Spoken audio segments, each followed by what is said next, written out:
Mas, silakan, ya, Mas Muhammad Haji. Ya, terima kasih. Boleh Mas Ini, dengar lantunan kita dengar dulu, Mas. nah suara syahdu dan merdunya. nanti Ustadz Rofi, saya ingin mengutip hadis nanti untuk syiarnya hadis saja. Jadi ini kan sudah terakhir, sudah bicara semua. Jadi saya hanya pertama mengingatkan bahwa kita harus sambut Ramadan ini dengan riang gembira, ya, tentu, dan bersyukur bahwa di Indonesia ini kita mengalami atau menikmati kemudahan beragama yang luar biasa. Karena itu menurut saya kemudahan beragama itu juga dalam hal pengeras suara, ya.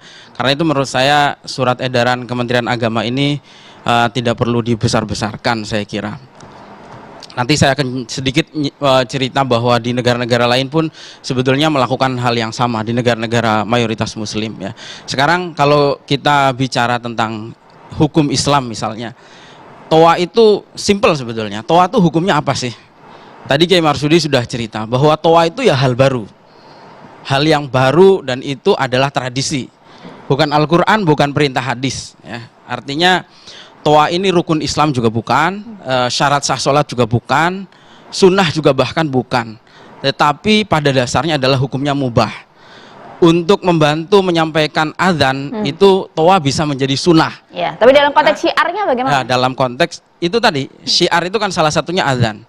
Dalam konteks untuk menyampaikan azan supaya terdengar lebih luas itu hukumnya sunnah. Tetapi ketika sudah masuk pada ranah mengganggu kenyamanan orang lain, ya, orang lain ini bisa orang lain yang ada di dalam masjid. Misalnya di dalam masjid itu kan ada orang lagi sholat, ada orang yang lain yang membaca Al-Quran misalnya, tapi karena ada orang membaca Al-Quran dengan pengeras suara sehingga itu akan mengganggu orang yang sedang sholat di dalam masjid sendiri, orang yang sedang membaca Al-Quran. Begitu juga orang yang ada di sekitar masjid yang kondisinya bermacam-macam, ada orang tua, ada anak kecil. Saya punya anak kecil, jadi kadang-kadang dalam kondisi tertentu kalau ada kebisingan itu juga tentu mengganggu, ada orang sakit dan seterusnya. Jadi ini saya kira yang pertama harus kita ingat adalah pada tinjauan hukum ini, saya kira. Nah, tinggal disesuaikan dengan konteksnya, seperti tadi disampaikan Kiai Marsudi juga bahwa konteksnya seperti apa. Apakah ada kerelaan masyarakat di situ? Misalnya siang hari itu saya kira bisa diterima, ya. Apalagi dalam konteks Ramadan, orang tadarusan siang hari, ya, saya kira masih bisa diterima lah oleh masyarakat gitu. Beda lagi kasusnya kalau misalnya itu diputar jam 3 pagi. Tetapi itu banyak yang melakukan jam 3 pagi dan sudah memutar katakan ayat Al-Quran itu banyak itu. Dan perlu diingat bahwa edaran ini juga bukan khusus untuk Ramadan, tapi kan sejarahnya panjang, ya. Sejarahnya panjang dari mulai kalau di Indonesia sendiri tahun 78, terus kemudian 2018 MUI juga membahas kalau tidak salah pakai di Munas tahun 2021, kemudian keluar surat edaran Menak nomor 5 tahun 2022 sampai dengan surat edaran nomor 1 2024 ini. Jadi saya kira itu, ya. Untuk azan sendiri itu misalnya azan itu kan untuk memanggil orang sholat, memang keras. Tapi aturan dalam Islam iqomah itu pelan. Itu karena memang yang keras itu ya azan itu, untuk memanggil orang ke masjid itu dengan azan itu. Nah, selain kita juga penting saya kira mengingat untuk menjaga kenyamanan terhadap Islam. Saya tidak sepenuhnya sepakat dengan Bang Ade Armando tadi, tetapi kita juga penting menjaga kenyamanan terhadap Islam itu. Bukan berarti ketika berdasarkan atas nama ayat Al-Quran kita kemudian bebas membuat atau berbuat arogan. Nabi dulu pernah menegur sahabat namanya Mu'adz bin Jabal mengimami sholat subuh dengan membaca di rakaat pertama surat Al-Baqarah dan di rakaat kedua surat An-Nisa. Itu Nabi sangat marah sekali. Bahkan Mu'adz bercerita bahwa saya tidak pernah dimarahi oleh Nabi seperti marahnya Nabi pada saat itu. Nabi bilang bahwa di antara kalian itu ada orang yang membuat manusia itu lari dari agama. Inna minkum munafirin, kata Nabi. Inna minkum munafirin. Bahkan Nabi bilang afattanun anta ya Mu'adz, diulang terus berkali-kali. Artinya tidak berarti atas nama Al-Quran kemudian kita bebas melakukan arogansi apapun. Kalau tadi Bang Mustafa itu cerita ada orang masuk Islam karena mendengar lantunan azan, kebetulan suaranya enak. Bagaimana kalau suaranya tidak enak? Tetapi begini, bukan hanya itu, bahkan yang masuk Islam ada, tetapi betapa banyak orang yang terganggu di luar itu. Kalau kasus protes itu kan sudah juga banyak lah. Dan di Timur Tengah ini, saya cerita sedikit di Timur Tengah untuk membandingkan bahwa kebijakan pemerintah kita ini ya sudah dengan pertimbangan. Di Timur Tengah itu begini, Syekh Mutawalli Asy-Sya'rawi, seorang ulama besar di Mesir, pernah menyebut bahwa fenomena pengeras suara di masjid ini sebagai ghawgha'iyatut tadayun, ghawgha'iyatut tadayun. Jadi beliau mengatakan bahwa itu kekisruhan dalam agama. Ini yang bilang ulama besar, Syekh Mutawalli Asy-Sya'rawi, yang juga sering menjadi rujukannya Muhammadiyah. Nah, bahkan di situ tertulis bahwa tahawwal adzan min khatifin lil qulub ila munaffirin lin nufus. Adzan itu bahkan hari ini bisa menjadi yang tadinya untuk menyentuh hati, bisa membuat orang itu justru merasa terganggu. Ini kalimatnya ulama ya. Kalau nggak ngomong Menteri Agama, silahkan. Tapi ini agak-agak fatal kalau orang yang misinterpretasi dengan betul. Makanya kita kan tersebut harus menenangkan masyarakat bahwa masalahnya ini bukan tentang anti Islam atau apapun. Ini kan Nabi dulu juga begini ya, mengingatkan. Ini saya ngutip hadis. Nabi dulu mengatakan begini, bahwa innakullakum munajin rabbahu fala yu'dhiyanna ba'dukum ba'dha wala yarfa'u ba'dukum ala ba'din fil qiraati aw fis sholati. Artinya bahwa kalian itu sedang bermunajat dengan Tuhan yang Maha mendengar. Jadi kamu jangan sampai karena suara kerasmu itu menyakiti sebagian dari kalian sendiri. Dan jangan keraskan suaramu pada saat membaca Al-Quran atau pada saat sholat. Nah, di luar negeri ini sebetulnya lebih ekstrim. Ini luar negerinya bukan cerita negara non-muslim, ini negara Islam. Di Uni Emirat Arab sejak tahun 2004 itu dilakukan sentralisasi azan. Di Uni Emirat itu ada 1.500-an masjid, azannya satu. Masjid-masjid itu dilarang melaksanakan azan. Hanya satu masjid untuk keteraturan. Suriah 2007 mengadopsi kebijakan ini, Palestina 2016, Yordan 2017, Mesir 2019, Saudi 2021. Artinya negara-negara Timur Tengah Muslim, mayoritas Muslim sudah mengatur masalah kebijakan seperti ini. Jadi saya kira ini butuh kebijaksanaan kita. Saya kira pemerintah harus bijak, tidak boleh mengintervensi terlalu dalam. Kalau memang konteksnya masyarakatnya bisa menerima, silahkan.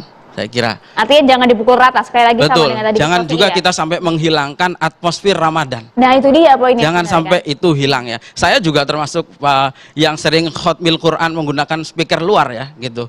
Saya itu termasuk yang menggunakan dan tadi katanya ada yang mau nyontohin. Boleh dicontohin ya? Tadi Gus Rofi atau Mas Najib tadi? Ya. Mau mencontohkan 1-2 potong ayat. Jadi terus kemudian sini saya tambahin sedikit yang soal kekhawatiran Bang Novel. Di surat edaran nomor 5 tahun 2022 di poin 5 itu tertulis di situ, apabila jamaah masjidnya meluber keluar maka diperbolehkan menggunakan speaker luar. Artinya masing-masing kita saya kira harus bijaksana, pemerintah harus bijaksana, tidak boleh terlalu intervensi terlalu mendalam juga dengan kearifan lokal yang ada di masyarakat. Masyarakat kita juga saya kira harus bijak menggunakan speaker ini. Jangan sampai yang di luar tadi, di luar azan itu malah mengganggu dan itu justru hukumnya bisa haram gitu. Misalnya ada kadang-kadang ada masjid yang gabung dengan sekolah, kemudian instruksi sekolah itu disampaikan melalui speaker luar, sehingga itu sangat mengganggu gitu. Jadi kembalilah pada soal kebijaksanaan itu saya kira. Gus Rofi.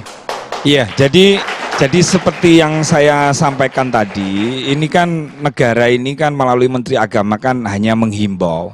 Jadi pinter-pinternya tokoh-tokoh lah untuk bagaimana kalau misalnya ada suatu daerah yang mana di situ memang senang dengan suara luar maupun suara dalam, ya silakan pakai itu.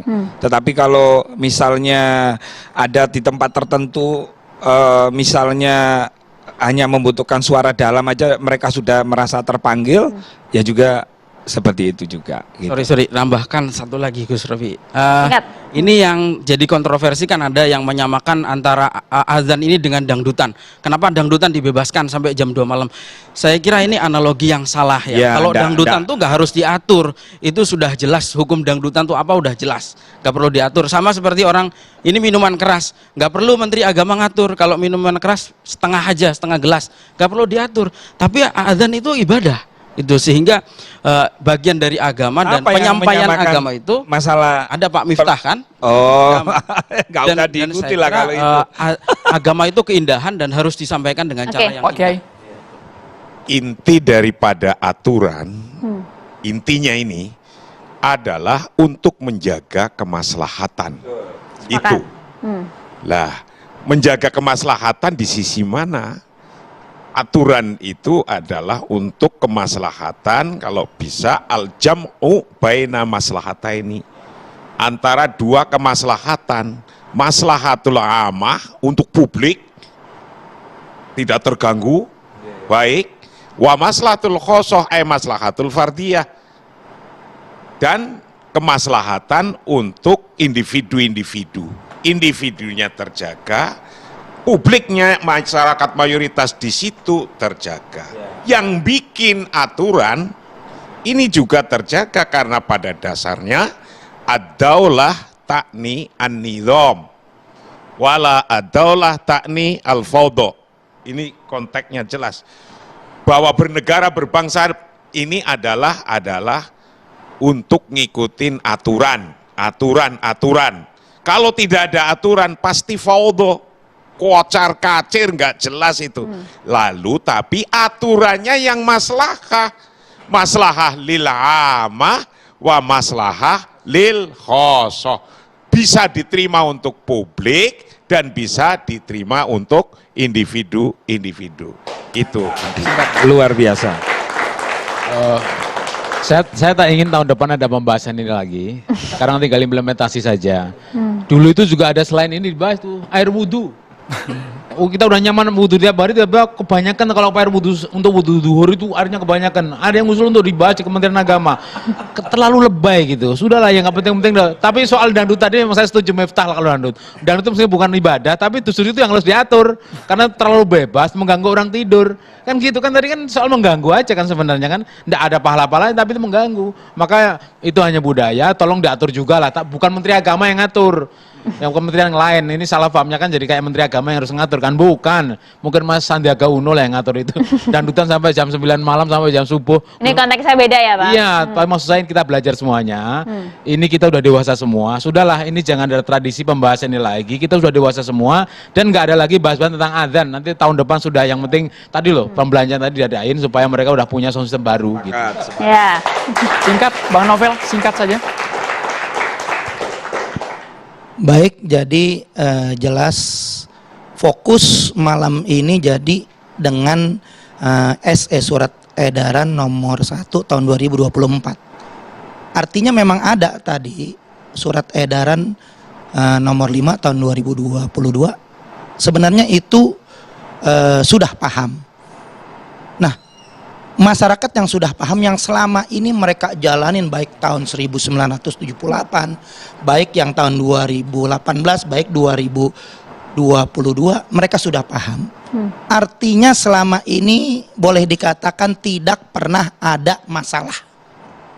Justru dengan satu ini, walaupun edaran, ini menjadi masalah. Nggak semua yang namanya masyarakat umat Islam itu ngerti yang mana dilarang, yang mana surat edaran, yang mana harus dilakukan. Konteksnya himbauan kalau ini surat Konteksnya edaran. himbauan. Ya. Cuman saya langsung dengan ada surat himbauan ini yang biasa setelah sholat taraweh yang mau tadarus itu bertanya, ini berbahaya gak? Apa ditangkap nih gitu? Seperti ini. Kan nggak ada di dalam situ ya. Karena nggak ngerti masyarakat. Baik. Karena sudah begitu rame sehingga menimbulkan ketakutan buat masyarakat. Semoga Mau malam ibadah hari ini kok makin jelas ya, akan diawas-awasin. Bang Novel. Mau ibadah ini kok dibatas-batasin gitu. Baik, Bang Novel. Padahal itu yang seperti biasanya. Ini Gus Rofi request katanya mau satu ayat menyumbangkan suara Silakan. ngaji. Nah, ini. Bulan suci Ramadan. Semoga cerahkan kami, Gus, cerahkan kami. Satu ayat ya Gus ya. Sambung ayat. Bismillah. Kalau bisa Mas mohon maaf baca Qurannya jangan pakai speaker. Astagfirullahaladzim. Ini audio harus kita Ini dalam. nyalakan. Speaker dalam bang, speaker Silakan. dalam. Intinya itu hanya urusan SE nomor 1 tahun 2024, bukan ke yang lain. Jadi kalau tadi saya membahas azan mubazir, udah terlalu Baik, Bang Ya. Novel. kemana-mana. Lari Ya. ini kita fokus. Gus Rofi, Silakan Fokus. Gus Rofi. Ya. silakan Gus Rofi. Kalau tadarus cocok. Kemudian Nah. juga kalau masalah sholat tarawih pakai pengeras suara cocok. Ya, Maka siap. pengeras suara ini gunanya untuk apa? Biar bisa mendengarkan secara maksimal. Langsung saja Coba kita dengarkan kalau gitu. praktekin Silakan nggak Gus. pakai speaker. Enak apa kagak? Bismillahirrahmanirrahim. Sabbihisma rabbikal a'la alladhi khalaqa fasawwa walladhi qaddara fahada walladhi akhrajal mar'a faj'alahu husa'an akhwa sanukri'uka fala tansa illa ma syaa Allah. Masya Allah, luar biasa. Tadarus ya. Kan kalau di ujung catatan demokrasi yang dilantunkan ada surat, bukan urat kan. Biasanya Nah, kita urat jangan, debat kalau terus gitu ya. Malam hari luar biasa. Terima kasih banyak, Gus Rofi. Akan segera kembali. Sesaat lagi Maria ya.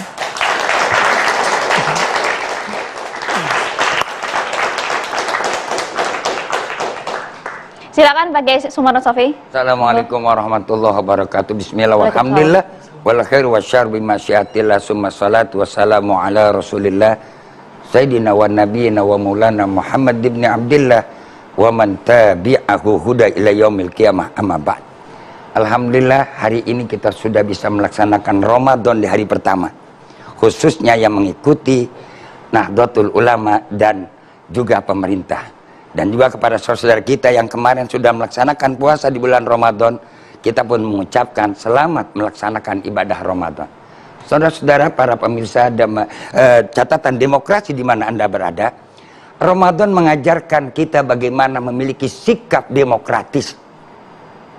Apabila ada perbedaan pemahaman di dalam pandangan kehidupan kita, Ramadan sudah mengajarkan bagaimana kita memiliki jiwa yang harus bisa menghilangkan egoisme. Kebijakan Ramadan yang dilahirkan oleh aturan pemerintah adalah kebijakan yang kurang bijak. Saya katakan kebijakan yang kurang bijak. Ini hak kita berbicara. Sebab lahirnya kemerdekaan Indonesia tidak lepas dengan siar agama. Adapun pemahaman aturan pemerintah itu adalah bukan aturan, hanya sekedar anjuran dan imbauan. Dan imbauan itu harus lengkap, jangan sepotong-sepotong. Artinya adalah penggunaan speaker untuk siar agama bagus, tapi lebih bagus diatur bagaimana cara penggunaannya. Itu yang harus disampaikan, sehingga tidak terjadi polemik di masyarakat. Saya jangankan yang terjadi kemarin-kemarin, hatta sampai tadi saya mau berangkat, murid saya nanya, Kiai bagaimana kalau saya pakai speaker? Saya bilang pakai speaker. Kalau kau tidak pakai speaker, bagaimana orang di belakang akan dengar?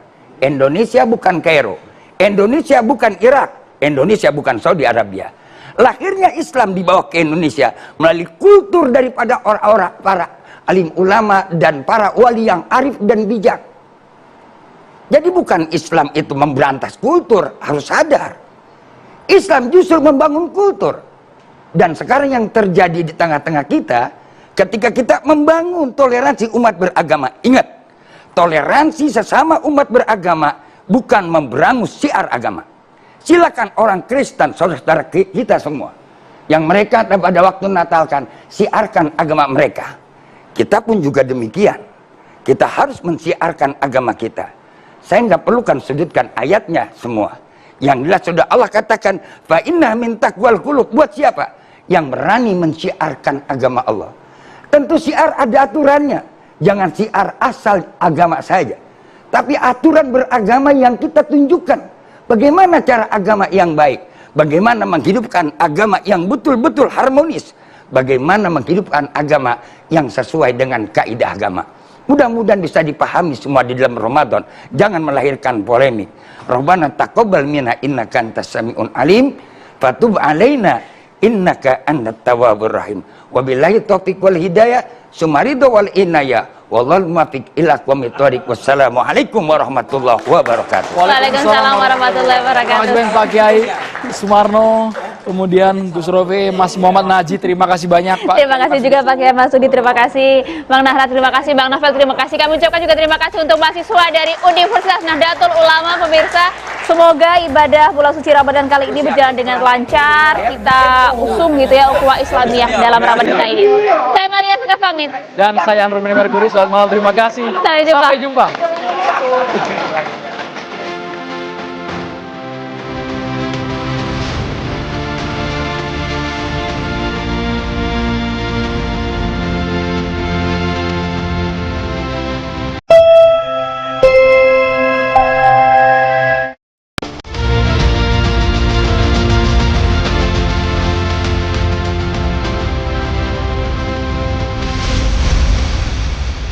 Dipersembahkan oleh